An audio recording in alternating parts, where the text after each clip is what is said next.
Good morning po sa inyong lahat mga karonda.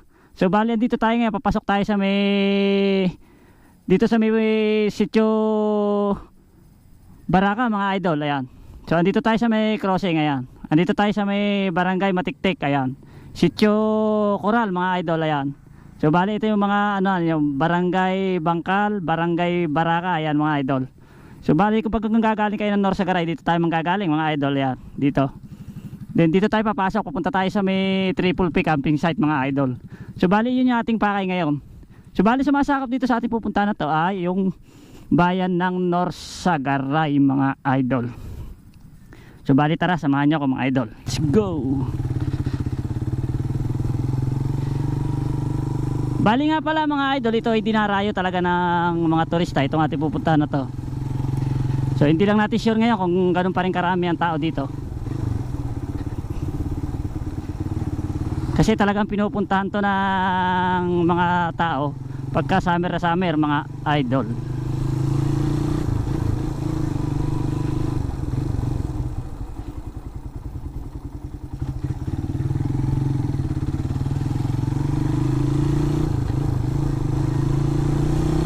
So labas muna tayo ng bayan ng Doña Remedios, Norsagaray, Bulacan naman tayo mga idol.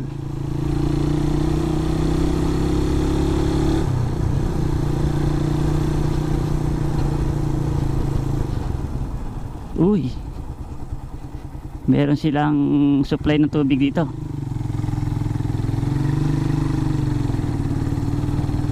Medyo malubak. Oh, oops, malalim isa ngayon mga idol. So bali nga pala ang sign na tama yung napasukan nyo mga karonda. Pag pupunta kayo dito sa may triple P na to, ayan, may ng conveyor yan, yung sa wholesale mga idol, ayan. Ayan, may conveyor yan. So dire-diretso lang kaya pag nakita nyo yan. So bali ganito ang daan dito mga karonda. Ayan, putol-putol siya simento tapos mga rough road, ayan. So medyo malubak pa siya. Bali dire-diretso lang tayo. So ang dami kambing mga idol, ayan oh. Ang lalaki ng mga kambing dito.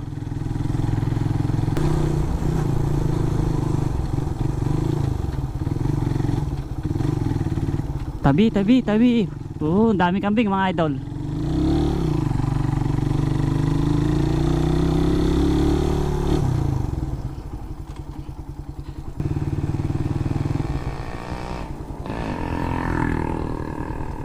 Bali nga pala, ala na rin tayong lalakarin dito kasi pagbaba natin ang sasakyan natin, yun na yung mismong area.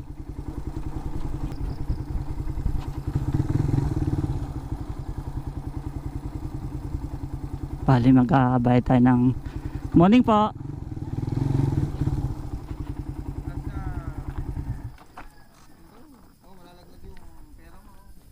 Ay, malayo pa po dito yung camping site, yung Triple P po. Mga ilang ano pa po yun? 1.5 kilometer. Ay po nakalagay po doon. Dito po diretso. Opo, pakanan na po kayo dyan. Ano po yan, puro rough road na? Opo. So bukas na po siya kahit anong araw. Wala naman silang time. Opo. So may babayaran po ako dito, enter. Ano, hindi pa naman tuloy no. Rider lang. Bigyan tayo. Magkano po, ma'am? 20 lang po per head. Ayo. So ayun, magbabayad tayo 20 per head mga idol. So ito po. So thank you. So may paresibo pa sila mga idol, ayan. So thank you very much po. So yun mga karonda, nagbayad tayo ng environment fee.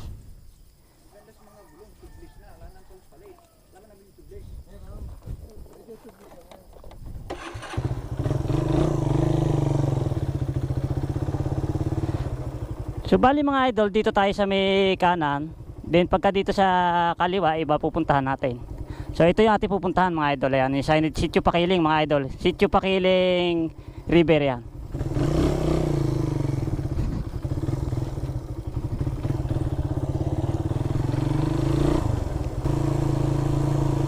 So bali doon sa may first natin doon, nagbayad tayo ng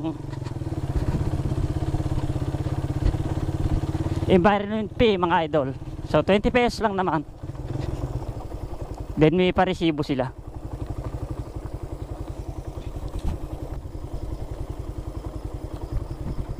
Yan mga idol, magbabayad tayo kay ate. Ito po.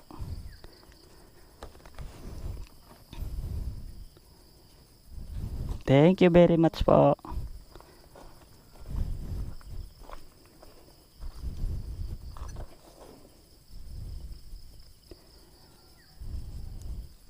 So ma'am, dito po, saan po dito? Dito po. Thank you po.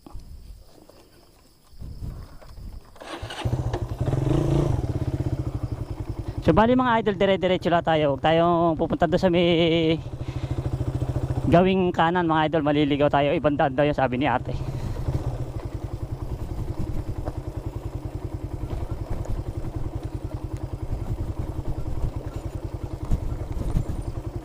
So bali yung una natin dinaanan yung doon sa may pinaka first mga idol is 20 pesos yung binayaran natin. So dito sa may second step naman 40 pesos mga idol.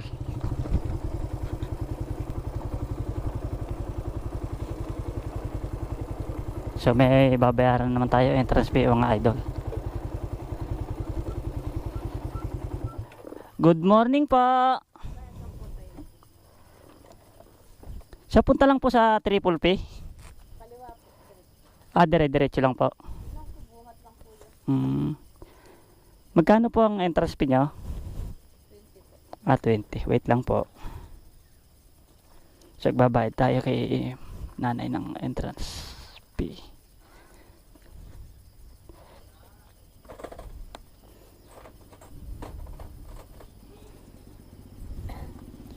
Thank you very much po.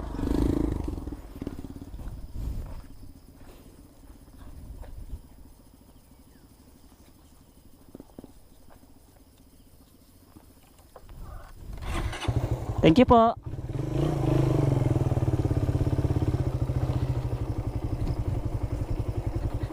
So bali yun mga idol 20 pesos 20 pesos uli doon.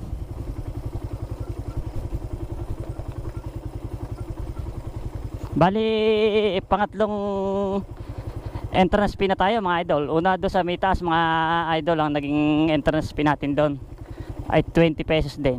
So bali doon may resibo sila. Then pangalawa doon sa pangalawa mga idol medyo malaki. Doble na, halos dalawa na yung binayaran natin doon kasi 40 pesos na. Then dito sa may pangatlo 20 pesos uli. Then ewan ko lang dito sa baba sa may pinaka mismo spot na.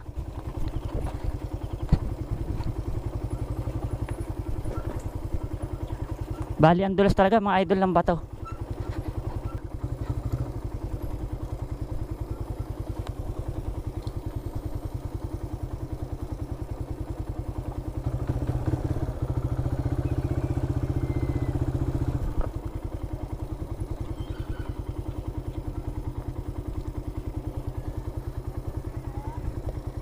Saan po pwede mag-park? Ay, dito po sa gilid? Okay. So bali mga idol, magpapark tayo dito sa gilid.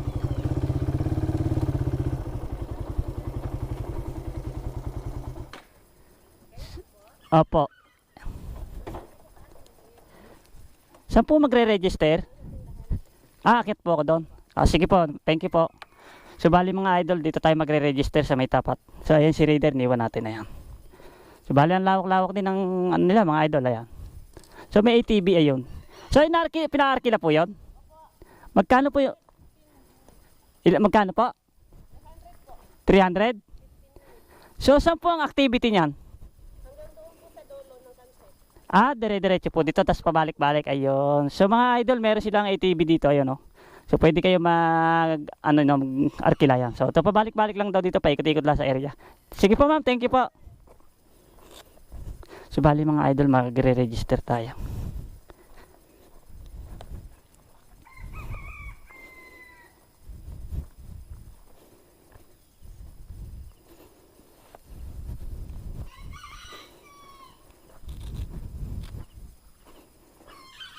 So okay tayo.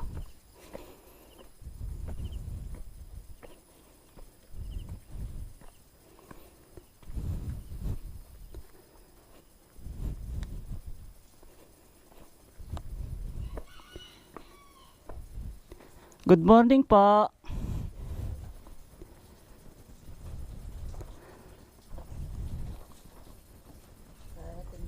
Opo, kararating lang po. Ikaw lang po mag-isa. Opo, mag-isa lang po ako.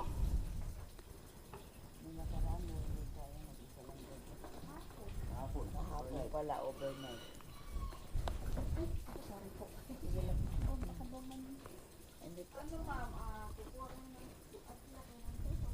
So yun mga idol, dito tayo magre-register kila nanay.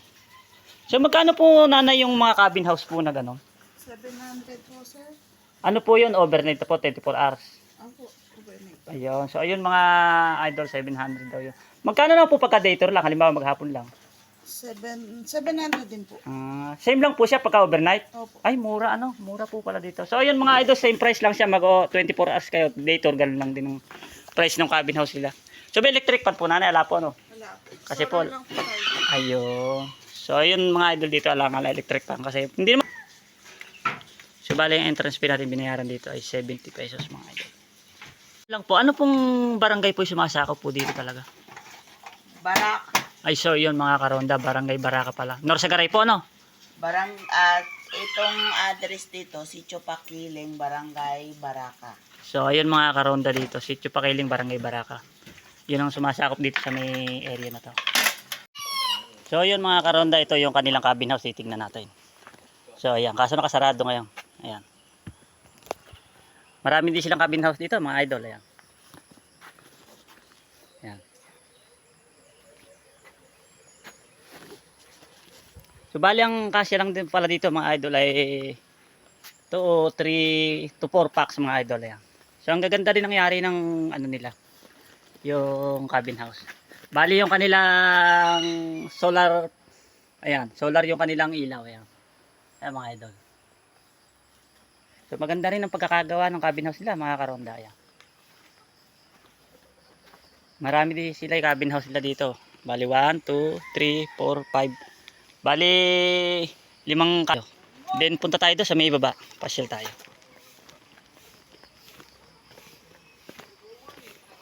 Ayan.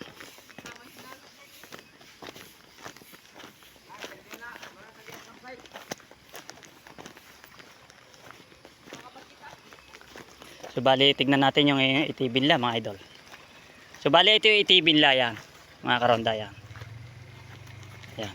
Kung gusto nyo ma-try to, so doon kayo mag-a-avail sa taas, doon kayo mag-inform. Ayan. So ayan si ate nagwawalis. Morning ate. Ayan. Karonda TV po. So yun, medyo nahihiya pa si ate ng konti. So ma'am, pinare-rent po ito, yung mga ano na to? Opo. Magkano po pagkaganto? 2 hours, 500 po. So ayan mga idol, 2 hours, 500. Naman, 100. Ayun. So ang ganda-ganda ng ano nila, ayan. Triple P, camping sa. Ayan. So may crystal, ayan, ayan. Crystal boat mga idol. Ayan.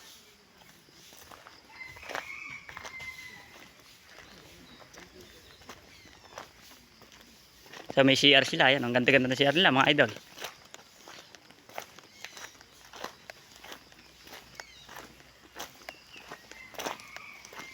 So meron din sila dito mga idol na yung para rubber boat mga idol yan, may rubber boat. Ayan. May rubber boat sila yan. Ayun yung sagwan. So ang ganda-ganda mga idol ng place oh. So dito, ang kagandahan dito mga idol, magdala kayo ng 10 pitching mga idol. Ayan. Kaya ganda-ganda ng area, malilim siya yan. Ma'am, magkano po yun doon sa may floating cottage? Floating cottage po yun no? Opo, 600 po. Ano po yun yung day tour? Day tour. Opo. Ayun, 600. Ayun. Pangalan mo te? Angel po. Ayun, si Ma'am Angel. Nagwawalis niya, sipag-sipag oh. So, pasyal tayo dito. So, hindi naman po bawal magpalipad ng drone no? Ayun. So, ayun mga idol, kagandahan dito, hindi bawal magpalipad ng drone. Tinayagan tayo.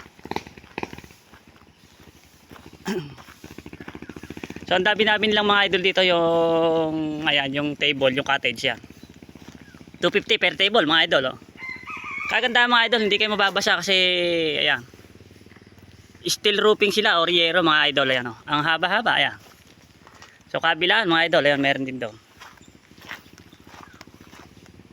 Ang ganda-ganda ng place mga idol. Ayan.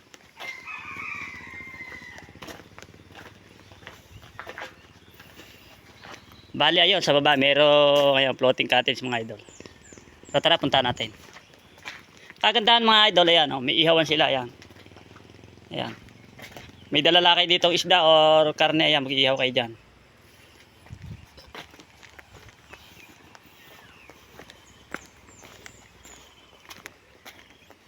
Ang ganda ng place mga idol, malawak. Hindi kayo maaanong wala kayong pagpupwestuhan. So dito may duyan. Ayan mga idol, oh. Ayan yung kanilang floating cottage. Sipag-sipag nila ate, oh. O baka may shoutout ka te. Baka mahiya. Baka may babatiin ka kamag-anak or ano. So ayun, nahihiya si ate. So ang lawak-lawak idol ng paligo nila, ayan, oh. So bago kayo makapaligo dito mga karonda, number 1, bibigyan kayo ng vest nila doon. Bawal kayo magtampisaw doon na wala kayong life vest. Ayun mga idol. So ang lawak-lawak ng paligo nila, ayan. Ayan. So ayun, try natin kumuha ng aerial video mga idol. So tara, samahan niyo ako.